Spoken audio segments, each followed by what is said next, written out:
a little bit less more agency. Definitely something I'm not, Viper will easily be able to pull off, right? It just hinders the amount of plays that they can make on the map together. And that's why I'm really curious to see how this draft goes, because these teams have a lot of shared champions. Things like the Azir being both Scout and Faker's most played. The Aphelios, you just hit on it for Gumayusi. That was Viper's second most played after Zeri in the regular season. So I think both teams already trading some interesting bans. Faker, I mean, a legend on LeBlanc, not wanting to go toe-to-toe with Scouts. Definitely not. We're seeing a lot of meta bans coming out here. Caitlyn, Maokai, Aatrox is the next one. Yuumi is a champ that we're wondering is it worth first picking, right? Sejuani is another one. It's a really strong jungler, can also be flex top. We saw it as well. There's the Sejuani ban. Ornn was another ban on blue side that we saw last game as well from JDG. Maybe so much of a targeted ban, but Flandre, a couple of own games under his belt. Yeah, and I actually feel like the Aatrox prio rises significantly here for the side of T1, because, again, Flandre, not one of these players who really leans into the Fiora. Played a bit of Jax, but not something we're seeing all too much. So, to me, that's what it looks like T1's angling for. Seeing what the option is going to be here on the final ban, and it will be the Aatrox. You highlighted it. EDG saw it coming. The prio is there. But what now is the response for T1? Pick the litter on available AD carries. What are they going to go towards? Is it a Azir first pick, I wonder? Both these mid laners just love this champion so much. No, it's going to be the Yuumi first pick for T1. I wonder what AD carry they'll pair that up with. We'll have to wait and see on the 2-3. Like you're saying, though, for me, the Azir's still standing out just for the fact of that LeBlanc ban being so prominent. We saw it doing quite well in play, and it seems like DFM really leaning on it to find some wins against unexpected teams. We talked about Lucianami falling out a little bit of the meta since the nerfs, but Kalista's another champ that can fill that void if Viper wants to lock that in. Agency is the name of the game. And they're going to have a lot of proactivity on the bot side of the map. And the thing that excites me, believe it or not, is not the Viper Kalista. It is what it will enable for Mako. What aggressive support pick we can see come out from him, because he is one of the greatest playmakers in the game, especially when he gets his hands on any kind of hard CC. He's got a plethora of options. We could see Nautilus on 3. We could even drop it to 4-5. Renata can work too if he wants to play a bit more of the ranged matchup. Now it's going to be a Sivir Yuumi here for T1. Could slam a Kalista Alistar here if EDG are feeling it in terms of finding those all-ins. Of course, Sivir really weak against the Alistar, but that's Faker's Akali locked in up against Scout. Yeah, and again, really interesting when the desk was hitting on it, you were hitting on it. Things like Sivir Yuumi coming in when this could have been a favorable meta for T1, but at least Faker wanting to show a carry performance against his old understudy. Now looking at what EDG go on 3, they could just go towards support and match, like you said as well. But if they want a favorable jungle option, but no, bringing back the Renata. Yeah, I think Renata is such a powerful pick alongside the Kalista. We could also see something like a Jarvan here on 4 for JJ. Hasn't played it that much throughout the regular season, but it's really good in things like the Sivir. We'll see what happens in this 4-5 bans where we've got a situation where mid and bot are picked for both sides. It's just jungle top, really. T1 have the blind, and they want to deny the strongest jungler from EDG, whereas EDG can take away those blinds, things like the cannon. Makes a ton of sense, and of course, EDG are going to have the luxury of the final pick here. Would not be surprised at all to see that save for Zeus at this point. Not really a lot of reason to counterpick jungle in the current meta, although it could still happen. Faker on the Akali, though, pretty exciting to watch, of course, especially when there's a Yuumi potential as we move into the mid to late game. Another bruiser that the Yuumi could mount onto. Feels like it would be very strong for the side of T1. I'm actually kind of curious what you think, Casual, about things like the Hecarim, right? Because in playing such a high prio, you have Sivir Yuumi, but it feels like today in groups, we're barely seeing it at all. Yeah, I wonder if people just don't like the way farming junglers work, if they're not kind of self-sufficient like a Graves, right? Yeah. Where he can actually skirmish alone, whereas Hecarim needs things around him to kind of draft around the champ itself, right? When you look at EDG, my read is Junjia was just the early game jungler. Pick him Poppy, pick him Trundle, he'll get you an early game read, whereas JJ's more of like the Wukong, the more of like the team fight orientated jungler. But the one jungler that stands out is Vi, I feel like, for JJ. He has an incredible win rate on it. I wonder if that's something he wants to pick up here, but there's the Jarvan ban up against the Sivir. You want to take that away and deny the engage on the Sivir. Vi is the follow-up after that, and it's going to get locked in. Excellent read, Cage. Obviously solid early game ganks as well. See what they can do and what the response is realistically going to be here from the side of T1. We have to debate here. Final round of picks. We'll need to blind pick their top laner as well. We have seen a lot of teams leaning towards things like the Fiora, and, you know, champions like Gnar fall out of priority, but that was definitely something that Zeus leaned heavily on in the regular season. You might have just hit the nail on the head. It's going to be a Zeus blind pick Fiora. We'll see what Flandre's got in his back pocket to deal with that. He's played a plethora of ranged champs, can also play things like the Jax or a tank if needed. But Zeus coming out confident in this first game of Worlds for him. Now it's on Oner, what he wants to pick. We've seen a little bit of Viego today. A lot of junglers have been pinched. Wukong's kind of falling in and out. Lee Sin could be the pick, but it's a bit dangerous to go for Lee Sin because you're playing really heavy single target damage, lacking engage. Viego doesn't really fill that hole either very well, but at least you get resets, but Oner's going to go for it. Lacking engage, a lot of single target, but he's confident that he'll pull it off. Confidence in his own ability, confidence in his ability to land the kicks here. The hover overs coming through. What is the option going to be? How are they going to deal with the problem with Zeus on the top side of the map? It feels like something that is so hard to handle. Are we going to see a tanky option? We've seen this matchup a few times today. The Ornn could come through. A lot of team fight power on the side of EDG. Hard to weather the storm, yes, but if you make it to mid to late game, we saw exactly how strong this pick can be. It's a no-brainer. Look at EDG's comp. It's really well-rounded. Really good scaling, good engage, good team fight, fantastic early game through bot. I think EDG's comp is well-rounded, better than T1's, I would say, but T1's has skill expression. It has mobility. Fiora, Lee Sin, Akali, if you can make these individual outplays in team fights, you will take over the game. It's on EDG to shut this top side of T1 down. Yeah, and I mean, even just things like marking flanks in team fights is going to be so crucial for EDG, wanting that front to back.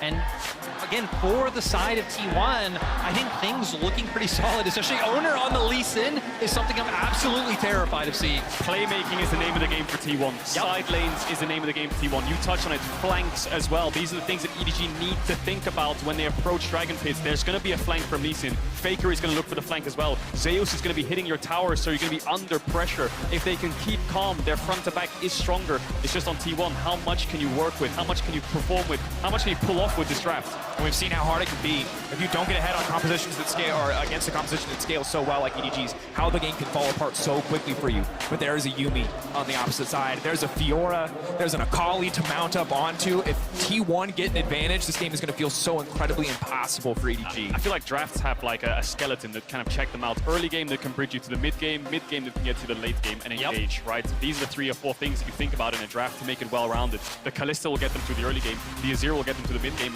and the Ornn will help them through the late game in terms of engage and the itemization, right? To just catch up on gold leads if they're behind. So T1 needs to focus really heavily on this top side. The Yuumi can facilitate that, but I feel like EDG are going to play for these bot dives. Yeah, and it's just been stock and standard EDG, how they played all split. It's how they took down RNG. Again, MSI champions twice in a row. They're going to have to do it here once again. Oh. This is it. T1 versus EDG. Stock standard level 1, wards in bot brushes, ranged matchup here, so you want to make sure you don't get any kind of cheese level 1, you want to make sure you can maintain that bot push. My eyes especially are actually going to be on Oner because, right, we've been talking about T1 wanting this playmaking. A lot of this in my mind going to come online once we get closer to things like the level 6 mark where Faker does have a lot more pressure. Zeus, we know as well, going to get pushed in the first few levels against Flandre. So a lot's going to be on Oner to see if he can find any opportunities or at least prevent EDG from making any early plays towards bot because you know that's what they want to do with Viper and Kalista. And I think this small kind of disadvantage T1 have in this early game is Akali won't really get the mid push. So when you're looking at these dives, there's no real way to contest it unless Oner can just kind of shadow them or Faker can threaten the TP down there. Scouts will push Faker in the early stages. Level 6 is where this comp comes alive in the mid jungle for T1. This is where they will start to have the kill pressure. Yeah, and it's obviously a death sentence to fall behind in the early game against a champion like Vi.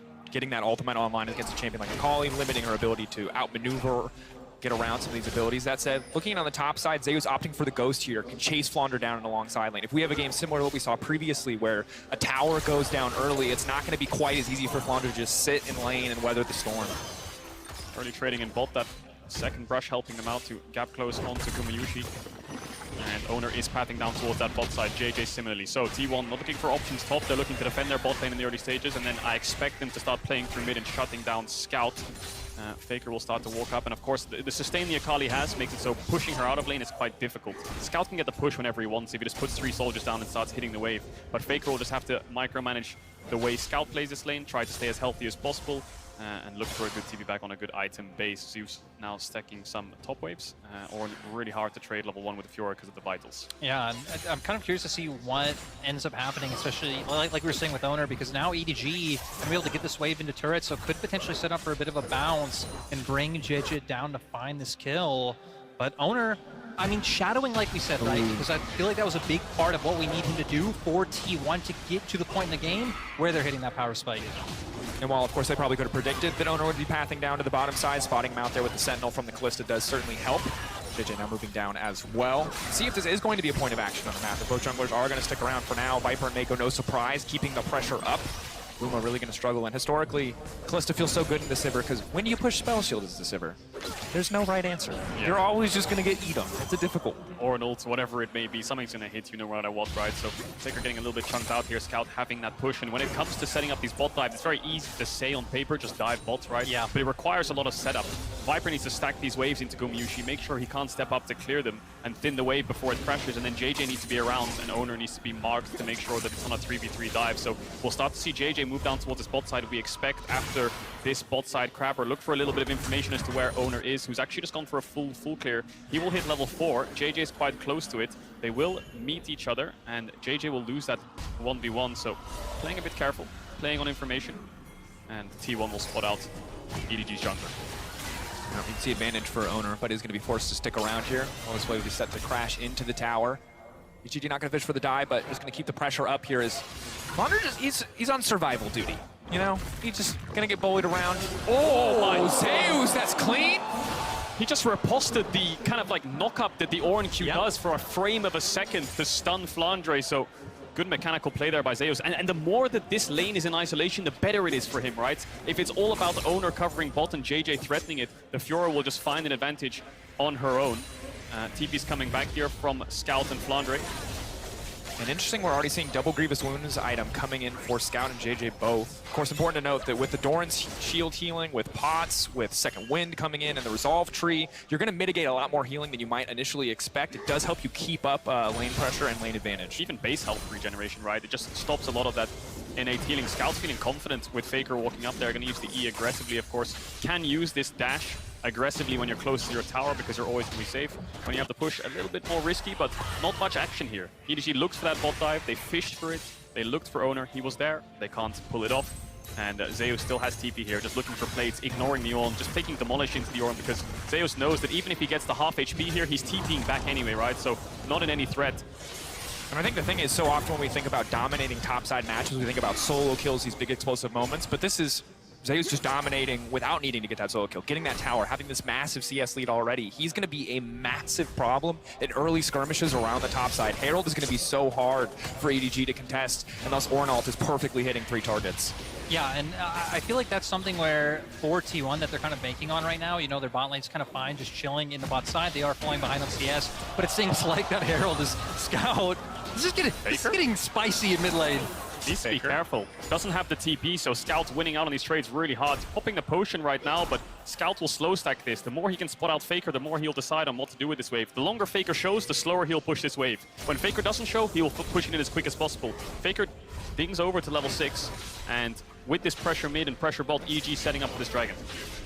It makes a lot of sense. Have the Kalista have this early game power. We talked about passing over this kind of baton from the Kalista to the Azir in the mid game. Things going smoothly so far for EDG, despite the advantages that Zeus is building on the top side, not able to amount to much objective control. First dragon for EDG, and Scout just keeping the pressure up mid. Yeah, and for the side of T1, right, Faker going to need to go for a base right now, but getting closer to that 8-minute mark where they finally can try and play for some semblance of an objective. The thing I'm interested in seeing is if EDG want to commit their bot lane up to top side, since they have been able to keep a push and should have that tempo to where they can try and force that numbers advantage and, again, kind of prevent T1 from finding an advantage where they should. And we see that often when it comes to tank versus carry matchup where Ornn or Sion, the tank is struggling against the carry, so the best thing to do is with your winning bot lane from draft, put your bot lane into the Fiora, push her in, and the Ornn will be safe under tower farming. And the Ornn is just innately harder to dive than the Fiora, right? So what'll happen there is T1 will have to swap around and match, and you'll see EDG just keep swapping their bot lane top and bot on every wave to keep the mismatch. We'll see if they do that when the Herald spawns in a minute from now, but Zeus just still constantly ignoring Flandre here, looking for plates with this Demolish off cooldown, keeping the top push so that Oner has somewhere to play towards. He can get this top grab you can see on the minimap, whereas on the bot side, he really struggles to find any contest up against JJ with Scout and Viper having this constant mid and bot push. It's a struggle for Flandre. Just a big cannon minion with a lot of wave clear in this one. Can't kill him, but can't just walk up and take those plates. Faker now moving down to the bottom side. This is big, especially as highlighted previously. 30 seconds away now from the Herald. Level 6s are going to start to tick over. This is where Oner really going to start to come online with this Lee Sin kick. Maybe looking to keep the pressure up on the top side as he's now coming in for a lane gank. Yeah, and I actually really like the way that T1 played this window. Have Faker lean down towards bot. If you can find something at this time window, it lets Gumayusi and Keria push in, so then they actually can preemptively maybe start to hover up, set up Oner to go for this Herald, which it looks like he wants to do with the pressure that Zeus is able to keep up by himself. But look at JJ and Scout. They don't want to let this happen. And look at Viper and Mako. They're already basing to sprint towards this top side. I think they know that the 3v3 top side is a bit of a 50-50. They're not sure if they'll win it. They have mid push, yes, but T1 has top push. So Mako and Viper gonna take a base here and should be here first. We'll see what happens here because JJ might just start it up with Scout being around and his bot lane being on the way. But EDG don't have information on T1's bot lane. We're actually not gonna move up here and contest it. So we could see a trade-off here where EDG just get a free Herald. And what'll happen here is Viper will move bot when he sees Gumayusi, and he'll stay mid until just in case he tries to contest. Of course, T1 know that this is happening as they do have a ward in the pit. And the sweeper from JJ was not able to spot that one out. Scuttlecrab as well, so have the information, but seems like they do not have the strength here going into this skirmish against the level 6 Kalista. Surely a death sentence, so they will back off, they will concede this. But sadly for them, not really able to trade it back for anything meaningful. I will say, though, I mean, look at the bottom half of the jungle. T1, Oner, and Keria aggressively invading. So, I mean, Viper and Mako have to be so careful. They actually might walk into a bit of a trap. Uh-oh. Oner lurking in the shadows. The sweeper will spot him out, but how strong those Lee Sin buffs going to be? Well, not strong enough to go for the 100-0, that's for sure. Will be just forced to walk away. Happy with the blue buff at least. So EDG lose roughly a wave, but T1 don't get a plate for it. So the Herald should pay back that deficit that Viper just lost, and I wouldn't be surprised to see JJ put that Herald either bot or mid, where most of the pressure is. But again, constant isolation, 30 CS lead right now for Zeus. Flounder will get a couple of these creeps on the tower, but just ignoring the Oren, looking for plates, demolish procs, take good bases when the waves are pushed in. And as long as he knows JJ's bot side, this is just going to be a bit of a horror for Flounder, right? There's not much he can do in response. And it feels like for T1, that's what you're going to have to bank on, because I also wouldn't be surprised to see EDG just end up saving this Herald for when Dragon's going to spawn in a minute, 20 seconds, and try and get to that condition where they're stacking up Dragons, they're forcing T1 to fight them maybe a bit sooner than they would want to. And that's exactly what we talk about when we talk about teams that have these big ways to force fights, is stacking these strikes so you can bring them to you, so you can stop that split pusher from just trying to end the game on a silence. I think it's so incredibly difficult to do. So Zeus right now having a great time, a wonderful time. 30 CS lead, he's taking plates left and right. He basically doesn't have a lane opponent right now because of how weak the Ornn is into the Fiora. But as we get later and later into the game, his job becomes much more complex than just dominating a 1v1. So here's the Herald mid, more gold over the Scout. You can see the gold lead now, 500-600 gold in his favor with those extra plates in the CS lead. And I think EDG have figured out the only way T1 can crack this game open is through mid. Scout is their most vulnerable player. So as long as Viper and Mako keep up bot push and they keep some vision around mid for Scout, then there's no real action for Oner to look for. Tops in isolation, they lose 3v3 bots, so it's just about holding on right now for T1, giving up these early Drakes. 20 seconds on the spawn though. Gumayusi could get this wave in, level 7. Oner's hovering around and JJ's on his camps. Ulti coming out, final chapter. Not going to find the third stack on a Mako that's massive. They're not able to snare a single target, so just using the ultimate, getting a bit of pressure, but nothing else. Small window. Now the question is, does T1 look for the Dragon themselves? Yes, you got Viper's flash, so Oner can make a play on him if they do decide to walk up. But Scout and Faker contesting midwaves right now to see who can get into river first. The bot lane of EDG alongside their jungler will start to walk up, clear out some of this vision. We could have a fight on our hands here. Viper standing back. Has to be careful here. Faker now looking for the collapse. Scout coming down as well. Kali ulti up and available. Oner fishing for the kick. Advantage. Viper now stepping forward. JJ now going in, looking to lock down Gumayusi, but the flash stops it. Ulti comes out as well, but not really connecting on anybody from Mako. Mako now being pulled back. Ignite now taking Faker, looking to finish up some kills. Faker looking to find Mako, getting pushed back. Scout keeping him alive. The objective, can they take it? That's one for the side of T1. But the stacks are there. Faker now, triple Faker. Everything on him. Guma still standing strong. The flash forward. The absolute confidence. He gets one. Can he get two? Faker now standing forward. They can't finish Guma. It's massive for the side of T1. The Dragon still standing. Scout now walking away. TP now coming in. Fjord just returning to the top lane. It is a mess on the bottom side. Scout still in the area, but T1 will finally take the Cloud Drake. And we see T1 playing for those outplays, playing that game of inches. Exactly what you said, Cadril. Faker going in so aggressively, able to put the pressure there, and Guma's flash to follow up is beautiful. Great skill expression there from T1, but I will say that both the engages were a bit scuffed there from both sides. Oner looking for a kick flash onto the support, I think it was. We'll have to see the replay. And then Scout and JJ just diving onto a Sivir who just spell shielded the Wild. From that point onwards, there's a lot of back and forth because both front lines had dived onto each other's back lines, and it was kind of like 2v2 split. Zeus getting that tower down, now 3 plates in his favor. So look at this again. So JJ says, I'm going to flash ult Guma here, so Guma spell shields. And then Oner, what does Oner do here? He looks for the kick flash onto Mako, but he gets pulled away as he flashes forward. So both engages are a bit scuffed, but from this point onwards, we see the skill expression from the mobility of T1. EDG trying their best to try to play as a team, play as a death wall, look for front to backs, but T1 just don't give it to them. Yeah, I mean, again, Faker with that E just able to get right in the middle of them. So many of EDG's defensive tools were already used trying to find the aggressive play, and it gives that window for Guma to go in, find the kill, and the fact that Keria on the Yuumi is such an annoyance. You know you aren't going to be able to finish off those low health bars. And very big for the side of T1, not just because of the 1k gold advantage that they've built, but they're slowing down the Dragon stacking from the side of the EG, finding these advantages. Yep. Zeus didn't TP to that fight. He TP'd back top to keep pressing advantage here. Now he's got the Divine Sunder as well. It's only getting easier for him. That top lane plate is on 1 HP, I think, so he's going to pick that one up in the next 30 seconds, you have to imagine. But now it's a window where T1 bot lane can start to contest. They've been pushed in all game long, but now Gumayusi has Kraken Slayer. Viper doesn't have his Mythic yet. Faker's got a kill as well, so that negates the gold deficit he had from the plate. So the 3v3 slightly in their favor. Guma no flash though, so needs to be really careful of Vi just queuing over this wall. Kalista ulting in the Renata to get the initial spell shield. Oh, Zeus also doing so much work. There we go, the engage. Just trading ultimates, really. JJ now taking so much damage. Scout off to the side as well, trying to zone away Faker. Oner on the way in. On the hunt has been used.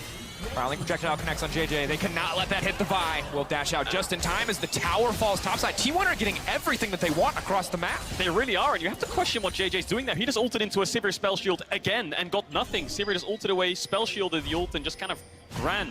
And now it's Oner and Keria on the aggressive, looking for the enemy blue buff. Scouts around, but JJ has no ult.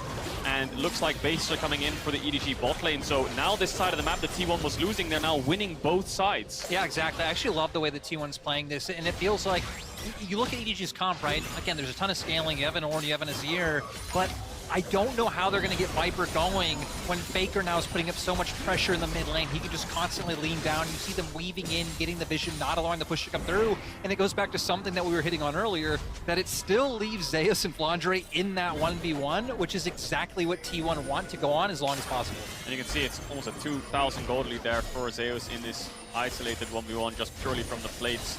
And now the Herald spawn, TP coming in from Scout. Could have a 5v5 around this Herald. Does T1 want to opt into a 5v5? Their Sivir has no summons, Faker's lacking summoners. Zeus is a bit split. JJ will find him, but the dash away will keep him safe. T1 posturing, poising, looking to contest this in the topside river. EDG going back to mid wave. Backing away, tense exchange there. Neither side going to burn any major cooldowns, just walking away from each other. Now trying to get mid-wave control. Big thing here for the Sivir is she kind of weathered the early game storm of the Kalista. Much better wave clear at this stage of the game. Viper not able to finish a Runeans yet, so pretty slow overall in taking that mid-wave. Yeah, no Mythic for Faker, no Mythic for Viper. Two crucial items for both of these carries. Deus. Rocket Belt just picked up. Rocket Belt just picked up. Faker coming out of base. T1 need to slow this down, wait for Faker to arrive. Gumayusi's a bit split, but Deus has a lot of confidence here. Hard forcing, are they willing to commit for the 50-50? It's a big risk. Oner just walks in and takes it. It's so casual. Now Viper's in trouble. Viper's been locked down. They've got the Ornn out, but it doesn't look like it's going to be enough. Instantly Oner to the backside, looking, fishing for a kick. He will not find it. EDG running for their lives, getting cut down. The Yuumi empowering the carries. Faker with the double. EDG falling apart as T1 take the Herald. They take the fight. Flandre's running for the hill. Scout desperate to get something back, but just knocking him right back into his teammate. What are you doing? T1 monsters in the exchange. And the Herald comes out that Oner stole. He's going to get the mid-tier on his Faker. Going to take that E on the Scout. No, he is not. Are they going to look for a tier 2 as well? The T1 meat grind with this Yuumi paying dividends for these mobility carries. It's so great. And getting to see Faker be the one taking advantage of what Keria has to offer. The most decorated player in League of Legends history, popping off again against the most recent world champions. It's so hard for EDG to find this fight because the amount of angles that T1 are coming from. Zeus was stepping up there in a kind of like a 1v5 when his mid lane's in base, his AD carry's trying to reposition. How the hell does Oner get that Herald when they have so many Kalista Ren stacks in there? Zeus just runs forward with the Yuumi on his back. That's their engage. W's forwards on the Renata to get a stun onto the Ornn, and then Oner looks for the initial kill. Viper doesn't die here because of the bailout, so it looks good for EDG, but then Faker arrives. Yeah, Faker gets right in their faces. Beautiful second hit of the ultimate to be able to guarantee that kill on the Renata. And the fact that he was able to keep going is what blew my mind. But again, having Keria on top of him, supplementing with the heals, and Scout tries to knock him back, but kind of ends up giving Flandre his life. JJ looking to steal this one back from Oner. Can he get it? Time to see if he can get it the 50-50. Are they going to push? He gets kicked out of the pit. They want to finish it. And Oner, this man doesn't miss. He pulls it back over the wall. Where's the follow-up? They take down the jungle. JJ going to back away now. Zeus so strong in the 1v1, leaving him isolated. One more stack. He's trying to finish it. He leaps back over the wall. The bailout, not bailing in. Here comes Faker. The day, baby. Mako taken down. T1 see their window of opportunity. They take it. They take the drink. They take another fight. There's nothing left on the map for EDG. This is a slaughter. One small overstep and T1 punish all of them running down the members of EDG, and they're in the perfect position. You can see Zeus pushing in body's going to pick up that turret. Gumayusi in mid. T1 just having a fantastic position on the map. 100% kill participation on Faker, Gumayusi, and Carrier right now. It's the mid and bot lane that we were unsure if they could step up because of their lane matchups, but they are performing in these river fights. Faker is taking over every second that he arrives, and we're going to take a look at this one again, because JJ tries to look for the contest, the kick back so Oner can secure it, but the vial to follow through. Yeah, JJ wanting to go in, but I mean, sure, they find the kill, but Zeus is so strong right now. The vitals come up, and he's just able to pretty much take him down single-handedly. Once Faker gets here, it's over. It really is. I mean, he has such a good angle here. He can go on absolutely anyone. He can go over the wall into Scout. He can go into Viper. Luckily for Viper, he dodges out on that Shuriken. Faker would have taken it back. And there's a lot of question marks around T1 coming into this tournament. Getting 3-0'd by Gen G, going to 5 games against Damwon. How strong is this team? But they're happy, they're smiling, and they're informed. The meta is good for them, and we're seeing a lot of playmaking coming out of their top side. Again, and just even to go back to the bot side, it's so crazy that we were saying, hey, the meta might be better for Guma, and then go back to exactly what was the staple all summer long, and they're making it work against who coming in a lot of people thought was the best bot lane in the world. An impressive showing for T1, no doubt, and it's so difficult now for EDG. You do not get to quietly scale in this game anymore. Faker, Zeus getting onto your back line, a death sentence. You can see them grouping up as 5. They know if they pull back. Oner now pushing for the kick. That's going to be the hostile takeover. How much is it going to do? Ornal going in, but it's not hitting nearly as many targets as they need to. JJ now going to get taken down. Zeus finding the reset, finding the healing circle. Mako now going to get taken down. The bailout, again, is going to be useless. Faker fishing for Viper. He's going to take him down. Vladra.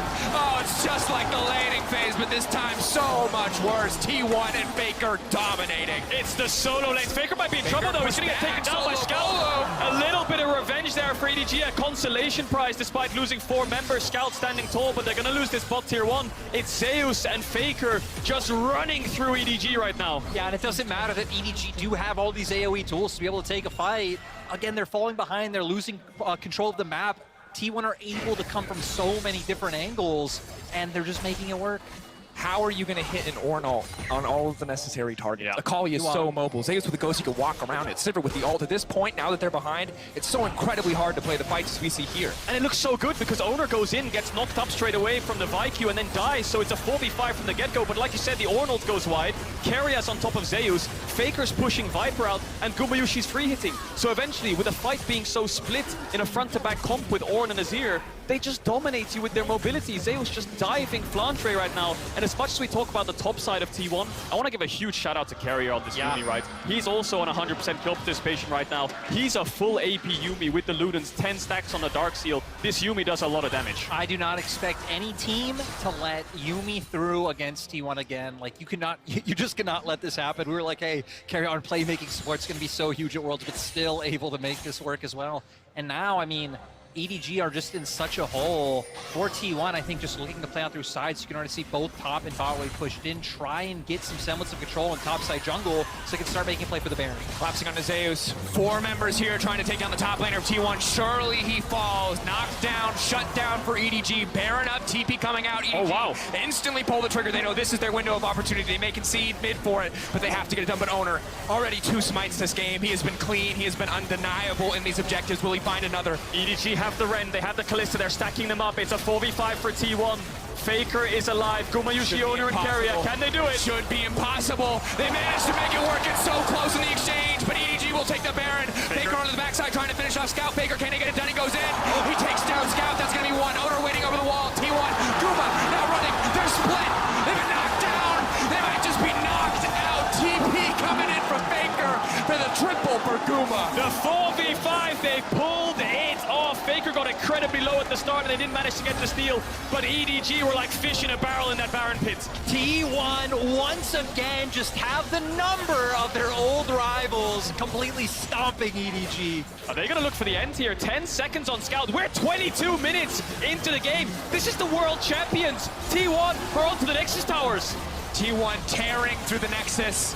Eyes on the prize, give them no quarter, take everything from EDG. Viper making out, fighting back, they're looking to get it done. Oh my God. Nexus will fall.